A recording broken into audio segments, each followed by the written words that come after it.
The lead inside a pencil isn't actually lead. It's mostly graphite, which was discovered in England in the mid-1500s, giving birth to the pencil industry.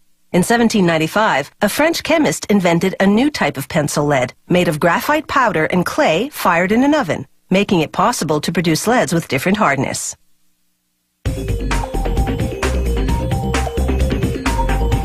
For the pencil's body, you need a type of wood that's soft enough to sharpen, yet strong enough not to bend under the writer's hand pressure. This German pencil factory uses cedar from California. The wood is 5 millimeters thick and arrives pre-cut in slats of 18 by 7 centimeters. One by one, the slats pass under a giant cutting wheel. It carves grooves that will become the channel down the middle that holds the lead. The next machine fills the grooves with glue, a special formulation that's slightly elastic. This cushions the lead so that it's less likely to break inside the channel. Every second slat moves on to another conveyor belt. The ones that stay on this line head toward the machine that lays in the lead.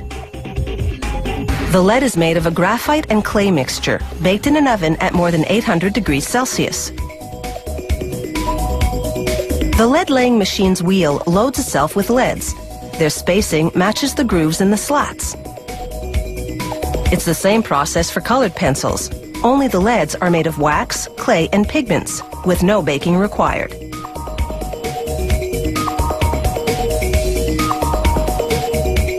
Now for the slats that move to that other conveyor belt.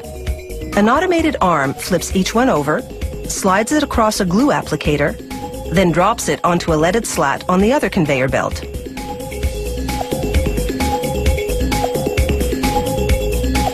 All the steps to this point have culminated in what is effectively a lead sandwich.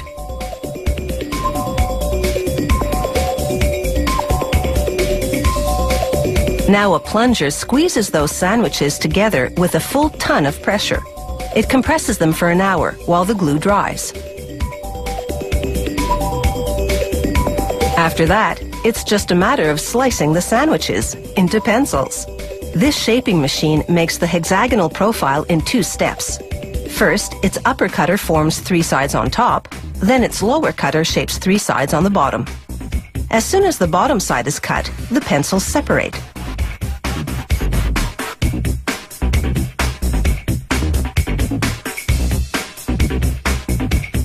A worker pulls a sample pencil from each batch coming off the line and manually sharpens it to spot check lead quality.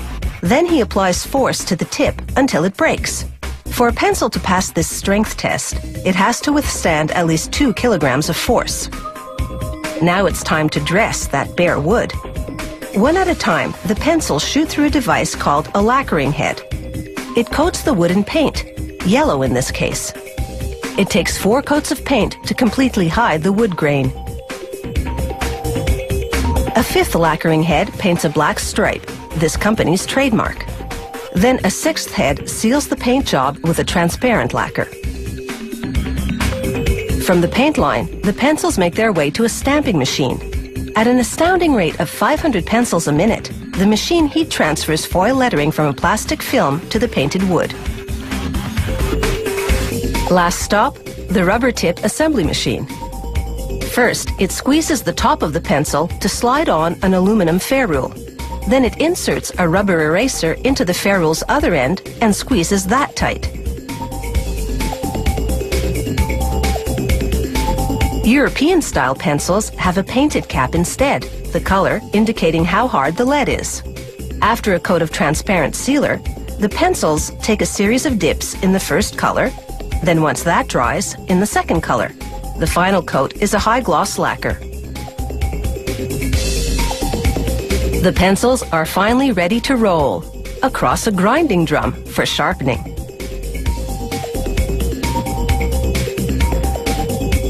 By the time they roll off, they're pointed perfection. Looking as good as they perform, today's pencils sure have the right stuff.